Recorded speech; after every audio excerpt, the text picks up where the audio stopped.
Hello दोस्तों, आप सभी का स्वागत है आपके अपने चैनल में। तो आज मस्ती सीरीज के अंदर एक और नया वीडियो आ चुका है जो कि है क्लास 10 मैथ्स का क्वाड्रेटिक इक्वेशन।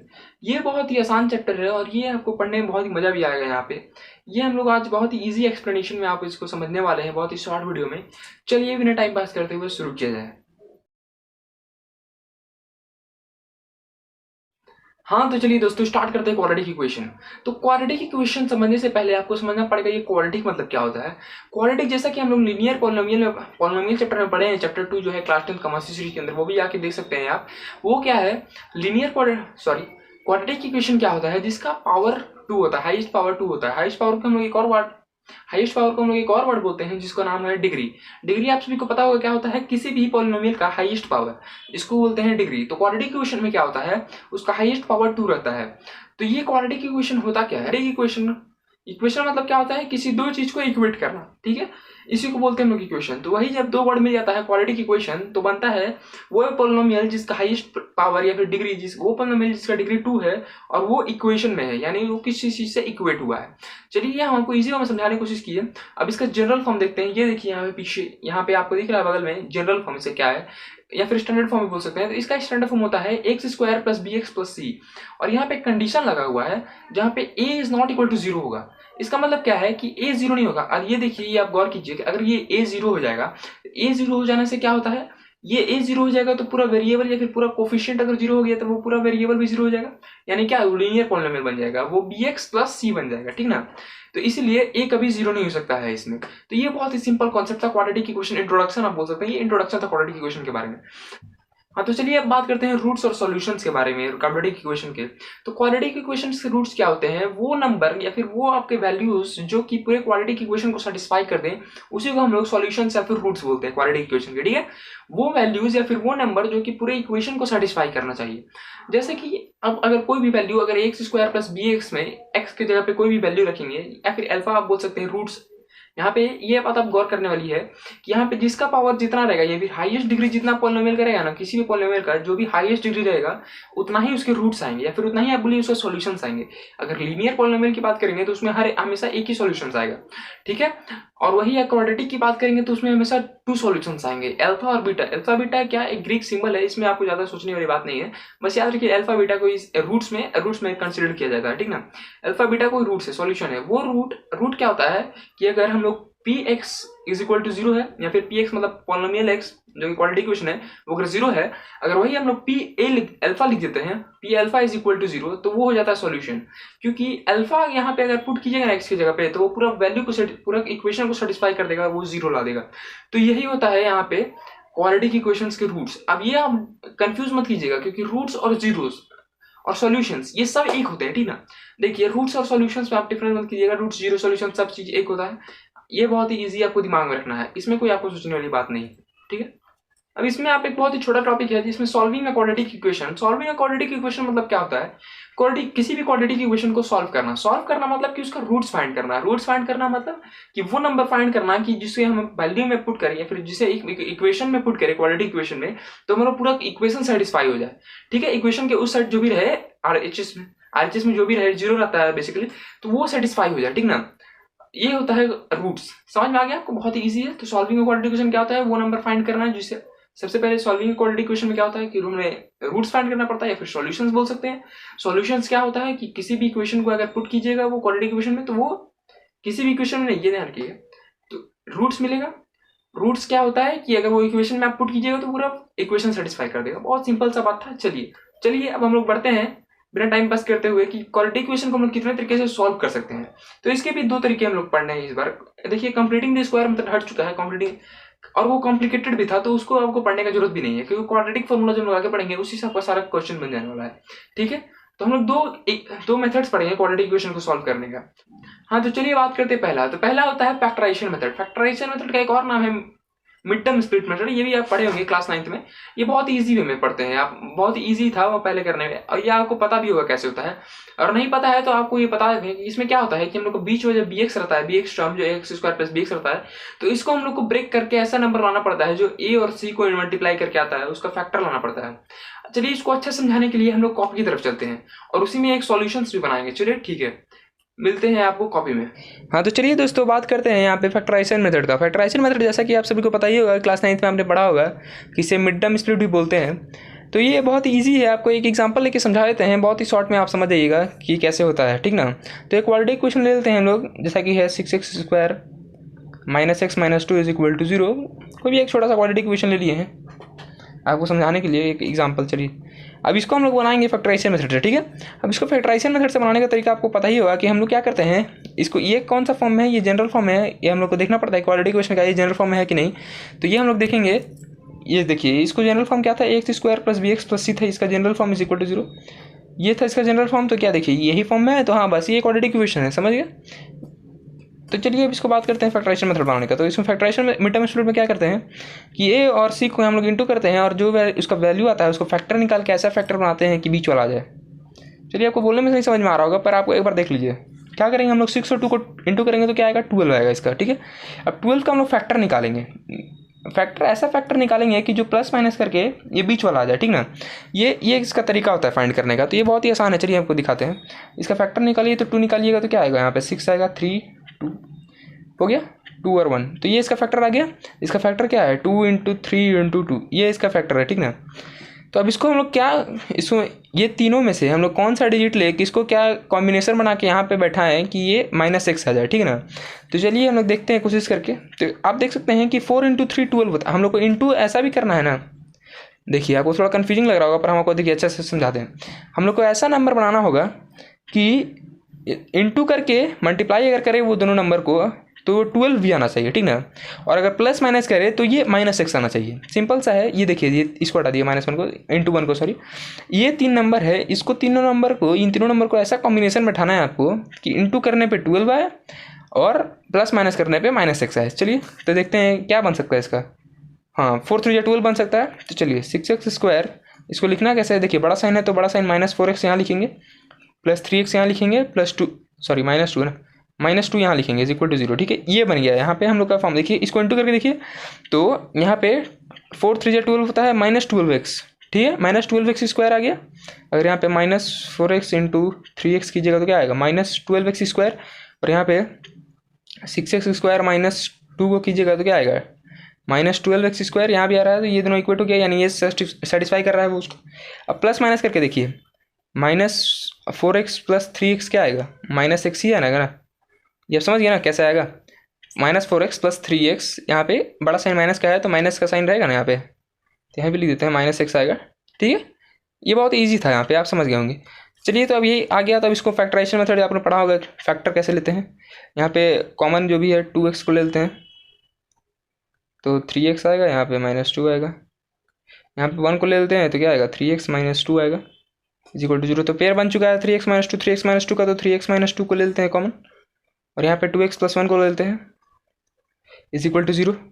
अब यहाँ पे देखिए, अब यहाँ पे क्या करना पड़ता है हम लोग को, 3x -2 इज इक्वल टू 0 करके एक बार ले लीजिए, और एक बार 2x + 1 करके 0 ले लीजिए। अब यहाँ से x और x का 2 फैक्टर आ जाएगा, या फिर रूट बोल सकते हैं, सॉरी x का 2 रूट आ जाएगा। देखिए x इक्वल टू 2 को तो उधर भेजेंगे तो +2 हो जाएगा, और 3 नीचे आएगा तो 2/3, ये इसका पहला रूट आ गया, ठीक है। दूसरा इसमें करते हैं तो यहाँ पे x इक्वल टू यहाँ पे माइनस होना जाएगा और यहाँ पे 2, तो ये यही इसका 2 रूट है। x का देखिए यहाँ पे 2 रूट आ गया है, यहाँ एक है 2/3 और एक है -2/3। सिंपल सा यही है पूरा फैक्टराइजेशन मेथड, आपका इतना ईजी है, ज़्यादा इसमें करना भी नहीं है, और आपने पहले पढ़ा भी होगा, तो इसलिए बहुत ईजी कॉन्सेप्ट है ये फैक्टराइजेशन मेथड। चलिए ये तो आपका आम है, इसको बनाने का क्वाड्रेटिक इक्वेशन में मेन मकसद है क्लास 10 में आपको क्वाड्रेटिक फार्मूला पढ़ाने का, तो चलिए वो भी बताएंगे आगे।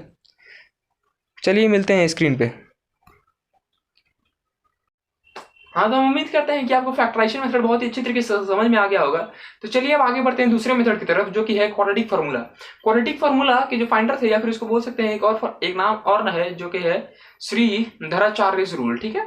तो ये क्या है, एक फार्मूला है जो कि आपको बताता है, डायरेक्ट आपको रूट्स दे देता है। एक्स को यहाँ पे जैसे कि इनसाइड में देखिए एक्स को रूट्स लिया गया है, तो ये एक फार्मूला है जो कि है -b + √d divided by 2a। तो अब रुकिए यहाँ पे, अब ये जो नया फैक्टर आया है, जो नया टर्म आया है यहाँ पे जो आपको इंट्रोड्यूस हुआ है, ये d, ये क्या है भाई d, -b तो पता है और 2a भी पता है। एक कहाँ से, ये -b और a कहाँ से आया, b कहाँ से आया, सिंपली b और a कहाँ से आया, तो ये स्टैंडर्ड फॉर्म से आया क्वाड्रेटिक इक्वेशन का, ax² + bx + c से, ठीक है।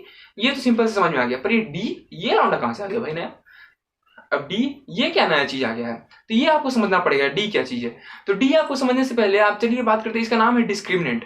डी क्या होता है, D is equal to B square minus 4ac। Discriminant क्या होता है, ये बताता है, इसके क्राइटेरिया होते हैं, ये नेचर ऑफ रूट बताता है। डी का बेसिकली काम क्या होता है, ये रूट्स के नेचर बताता है। मतलब रूट क्या होगा, वो इक्वल और इक्वल रूट्स होगा या फिर डिस्टिंक्ट रूट्स होगा या नॉट डिफाइंड रूट्स होगा, तो ये बताता है आपका डिस्क्रिमिनेंट। ठीक है, तो ये हम लोग आगे जाकर पढ़ेंगे। तो चलिए तो पहले डी मतलब समझिए। डी का मतलब होता है क्या, बी स्क्वायर माइनस 4ac।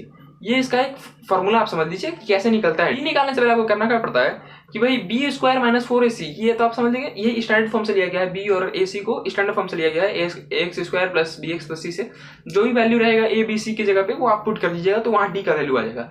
अब यहाँ पे बात करते हैं डायरेक्ट नेचर ऑफ रूट्स के। तो नेचर ऑफ रूट्स में क्या होता है, रूट्स के भी 3 नेचर्स होते हैं, तो ये तीनों नेचर्स को आपको पता लगाते हैं। चलिए तो देखिए, रूट्स के भी 3 नेचर्स होते हैं। तो चलिए बात करते हैं इन तीनों के बारे में एक एक करके। तो सबसे पहला होता है कि डी अगर बड़ा हो 0 से, ये सिंपल केस है और ये आपको ये सब फैक्टराइजेशन मेथड भी बनता है। ठीक है, हम लोग जो पढ़े हैं एक सॉल्यूशन, जो एक इक्वेशन एक एग्जांपल सॉल्व किए हैं जो, वो इसी मेथड से किए हैं, जो कि डी बड़ा है 0 से। इसमें क्या होता है, रूट जो होता है वो अनइक्वल रहता है। 2 रूट आएगा, ये तो आपको पहले बता दिया कि क्वाड्रेटिक इक्वेशन में मतलब 2 रूट आएगा। और इसमें होता क्या है कि ये 2 अलग अलग रूट्स आएंगे। आगे आप देखिएगा कि इक्वल रूट्स भी आते हैं, पर ये इसमें क्या होता है, 2 अनइक्वल रूट्स आते हैं। ठीक है, रियल रूट्स, ये आप याद रखिएगा, रियल रूट्स आते हैं। ठीक ना, रियल रूट्स और अनइक्वल आते हैं। ठीक है, अब बात करते हैं दूसरे की। तो दूसरा क्या होता है, D is equal to 0। D is equal to 0, अगर डी का वैल्यू अगर 0 हो जाता है तो ये दूसरे नेचर में आता है। ठीक, दूसरे क्राइटेरिया बोल सकते हैं या फिर जो भी दूसरे नंबर पे आता है। और ये क्या आता है, ये इक्वल रूट्स देता है, रियल एंड इक्वल रूट्स देता है। ये मान लीजिए अगर रूट 1/2 आया तो ये दोनों 1/2 कॉमा 1/2 ये दोनों आएगा, एक्स और अल्फा और बीटा दोनों की जगह पे यहाँ पे 1/2 और 1/2 होगा। अल्फा बीटा बेसिकली यहाँ पे रूट्स को ले लिया गया है। ठीक ना, ग्रीक वर्ड है। हाँ, तो यहाँ पे अब बात करते हैं थर्ड के। तो थर्ड को हम लोग को क्लास 10 में पढ़ना ही नहीं है, क्लास 11 का कॉन्सेप्ट है, कॉम्प्लेक्स नंबर में आप पढ़िएगा, तो उसको अभी हम लोग घुसेंगे नहीं। आपको एक बार बताते हैं कि क्राइटेरिया होता क्या है। अगर डी 0 से छोटा है, तो ये आपका थर्ड क्राइटेरिया में आता है, थर्ड नेचर में आता है। ठीक है, तो इसको भी हम लोग नहीं पढ़ना है। इसमें होता क्या है कि अंडर रूट के अंदर नेगेटिव साइन आता है, तो वो अभी हम लोग को नहीं पढ़ना है। आगे जाके उसका कॉन्सेप्ट आएगा जो कि कॉम्प्लेक्स नंबर में आपको पढ़ेंगे क्लास 11 में, तो उसमें हम लोग को नहीं घुसना है, अभी हम लोग को नहीं पढ़ाया गया है वो, तो उसमें आपको जाना नहीं, बस इतना समझ लीजिए। Not define. हाँ, तो ये था तीनों रूट। आपको एक बार तीनों रूट फिर से बताते हैं। अगर डी क्या होता है, 0 से बड़ा होता है, तो वहाँ पे रियल और अनइक्वल रूट्स आते हैं, डिस्टिंक्ट रूट्स भी बोल सकते हैं, अलग अलग रूट्स आएंगे। और डी इक्वल टू 0 रहेगा तो वहाँ पे इक्वल रूट्स आएंगे और रियल रूट्स रहेंगे। और डी अगर 0 से छोटा रहेगा, डी इज लेस देन 0, तो वहाँ पे क्या होता है, वहाँ पे आता ही नहीं है कोई, वहाँ पे उसको हम लोग बनाते ही नहीं है, क्योंकि हम लोग सीखे ही नहीं उसको बनाना। वो बनता है 11th क्लास में बनता है। ठीक है, तो उसको नॉट डिफाइंड अभी बोल देते हैं, या फिर नैन उसका रूट्स नहीं आएगा अभी। ठीक है, नैन लिख दीजिएगा। चलिए अब बात करते हैं, इसका एग्जाम्पल लेके आपको समझाते हैं। तो चलिए कॉपी की तरफ चलते हैं और आपको एकदम अच्छा से समझाते हैं एग्जाम्पल लेके, इसको क्वाड्रेटिक फॉर्मूला का एक एग्जाम्पल लेके बताते हैं। चलिए मिलते हैं कॉपी में। हाँ, तो चलिए दोस्तों, नेचर ऑफ फ्रूट आपको समझ में आ गया होगा एकदम अच्छे तरीके से। तो चलिए हम लोग एक इक्वेशन लेते हैं क्वाड्रेटिक फार्मूला से बनाने के लिए, आपको बहुत आसानी से समझ में आ जाएगा। तो वही इक्वेशन ले लेते हैं 6x² - x - 2 जो हम लोग लिए थे पहले। ठीक है, इसको क्वाड्रेटिक फार्मूला से बनाएंगे हम लोग। तो इसमें आपको सबसे पहले देखना पड़ेगा क्या ये जनरल और स्टैंडर्ड फॉर्म में है, क्वाड्रेटिक इक्वेशन का स्टैंडर्ड फॉर्म में है या नहीं। तो क्वाड्रेटिक स्टैंडर्ड फॉर्म क्या होता है, x² + bx + c = 0 होता है। तो हाँ, ये तो इस फॉर्म में है। तो चलिए आगे बढ़ते हैं। तो यहाँ पे क्या करना पड़ता है हम लोग को, a b c का यहाँ पे वैल्यू लिखना पड़ता है। तो लिख दीजिए हियर a = 6, b = -1 और c = -2। ठीक है, अब यहाँ पे अब हम लोग को डी फाइंड करना पड़ेगा। डी क्यों फाइंड करेगा, क्योंकि इसका नेचर पता करना पड़ेगा कि ये किस इक्वेशन किस नेचर का है, यहाँ पे रूट किस नेचर का निकलेगा। ठीक ना, अगर वहाँ पे डी लेस देन अगर 0 आ गया तो वो तो बनेगा नहीं, यहीं पे हम लोग को पता चल जाएगा कि वो बनेगा नहीं, तो हम लोग को दिक्कत ही नहीं, आगे बनाने का झंझट ही नहीं रहेगा। चलिए इसको डी फाइंड कर लेते हैं। डी का फॉर्मूला आपको पता ही होगा, b² - 4ac होता है। अब इस पर हम लोग पुट कर देते हैं ये सारा फार्मूला। तो देखिए D is equal to, B की जगह पे क्या है, -1 का स्क्वायर कर देते हैं, -4ac। तो इसको अगर बनाइएगा तो आप -1 प्लस हो जाता है, तो यहाँ पे 1 आ जाएगा, यहाँ पे माइनस प्लस हो जाएगा और यहाँ पे 48 आ जाएगा। तो ये पूरा निकालिएगा तो यहाँ पे 49 आ जाएगा। ठीक है, ये 49 आ जाएगा। तो 49 आ जाने के बाद हम लोग को पता चल गया कि डी का वैल्यू कितना आ गया, 49। अब यहाँ पे क्वाड्रेटिक फार्मूला आपको पता होगा क्या होता है, x = -b ± √d/2a। तो यहाँ पे जो अंडर रूट डिस्क्रिमिनेंट है, तो यहाँ पे हम लोग डायरेक्ट यहीं पे फॉर्मूला निकाल देते हैं कि अंडर रूट 2 का वैल्यू क्या होगा। तो देखिए √d = 49 का भी अंडर रूट कर दीजिएगा तो क्या आएगा, देखिए √d = 7 आ जाएगा। √49 का वैल्यू होता है 7, तो ये आ गया वैल्यू। अब डायरेक्ट पुट करके हम लोग आंसर निकाल देते हैं। ठीक है, चलिए एक्स का 2 वैल्यू आएगा, प्लस में एक माइनस में लेके बनाते हैं हम लोग। ठीक है, X equal to minus B की जगह पे माइनस, और यहाँ पे -1 है, जहाँ पे देखिए बी का जगह पे -1 है, और यहाँ पे एक प्लस लेके बनाते हैं पहले। प्लस √d का वैल्यू क्या था, 7 था, 7 लिख दिए। 2 है, ए की जगह पे 6 है, तो 2 × 6 कर दिए। यहाँ पे माइनस +1 हो जाता है, 1 + 7/12, 6 × 2। अब यहाँ पे क्या आएगा वैल्यू, 8/12 आएगा। ठीक है, कीजिएगा तो यहाँ पे क्या आ जाएगा, 2/3 आ जाएगा। ये आ गया पहला रूट। ठीक है, अब इसको माइनस लेके बनाते हैं इसी फार्मूले को, तो -1 पहला लिख लीजिए। अब उसके बड़ा लिखते हैं -1 बाहर माइनस था। ठीक है, तो ये प्लस ही हो जाएगा, आपको आगे करके बताते हैं। ठीक है, इसमें माइनस लेते हैं तो -7/12 ले लेते हैं, तो माइनस माइनस क्या हो जाता है, प्लस हो जाता है, तो +1 -7/12, तो यहाँ पे -6/12, तो क्या आ गया, -1/2 आ गया। ये आ गया। तो यहाँ पे देखिए एक्स का क्या आया, एक्स का 2 वैल्यू आया। एक्स का वैल्यू क्या आया, -1/2 आया, और पहला आ गया 2/3, दूसरा आ गया 2/3, ये है। तो इसलिए कैसे आया यहाँ के डू, यहाँ पे देखिए डी क्या था, बड़ा था 0 से, क्योंकि 49 और 7, देखिए डी क्या था, 49 था, तो 49 क्या होता है कि 0 से बड़ा होता है, तो इसीलिए हम लोग का रियल और अनइक्वल रूट्स आया था। ठीक है, यही समझ में क्वाड्रेटिक फार्मूला, यही है, बहुत ही सिंपल क्वाड्रेटिक फार्मूला है। चलिए मिलते हैं स्क्रीन पे। हाँ तो दोस्तों, उम्मीद करते हैं कि आपको बहुत इसी तरीके से समझ में आ गया होगा एग्जांपल क्वाड्रेटिक फार्मूला का। ये बहुत ही इजी चैप्टर है, पूरा चैप्टर ही बहुत ही इजी है। ये चैप्टर अभी कंप्लीट हो गया है, बस इसमें जो बचा हुआ है वो वर्ड प्रॉब्लम है, तो उसको आपको अभी टेंशन नहीं लेना है। उसमें आपको बस उसमें समझते जाना है, उसमें आपको टेंशन, जो बेसिक कॉन्सेप्ट्स थे क्वाड्रेटिक इक्वेशन के, वो अभी तक पूरे क्लियर हो चुके हैं। यही था पूरा कॉन्सेप्ट इस चैप्टर का। तो चलिए, उम्मीद करते हैं कि चैप्टर बहुत ही आपको अच्छा लगा होगा और बहुत ही इजी लगा होगा। ऐसे ही शानदार वीडियो के लिए जरूर इस चैनल को लाइक शेयर सब्सक्राइब करें, और जरूर शेयर करें दोस्तों के साथ, हमें इससे मोटिवेशन मिलता है ऐसे ही शानदार वीडियो बनाने के लिए। चलिए मिलते हैं किसी और शानदार वीडियो में, धन्यवाद।